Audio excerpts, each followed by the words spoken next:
السلام علیکم ورحمۃ اللہ وبرکاتہ۔ جوتے پہن کر نماز جنازہ پڑھنا۔ بسم اللہ الرحمن الرحیم۔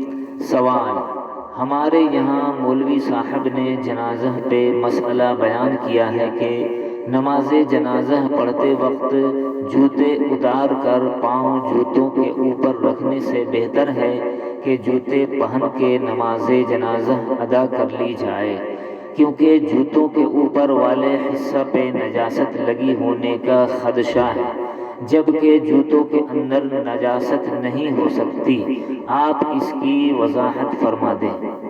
جواب: مولوی صاحب مذکور نے صرف جوتے کے اندر اور اوپر والے حصے کا خیال کر کے مسئلہ بتایا، اور اس پہلو سے غور نہیں فرمایا کہ جوتے کا نچلا حصہ جو شول کہلاتا ہے، جو زمین سے لگتا رہتا ہے، وہ اگر نجس ہو تو جوتا پہن کر نماز جنازہ پڑھنا درست نہیں ہوتا، اور اوپری حصہ کے بمقابل نچلے حصے کے نجس ہونے کا امکان غالب ہے۔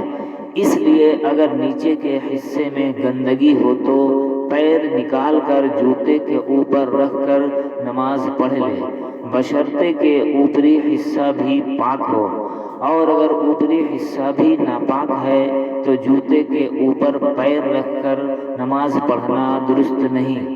جوتا پیر سے نکال کر الگ کر دے اور پاک جگہ میں کھڑے ہو کر نماز پڑھے۔ واللہ تعالی اعلم۔ دارالافتاء دارالعلوم دیوبند۔ ثواب جاریہ کے طور پر ویڈیو کو شیئر کریں اور چینل کو سبسکرائب کریں۔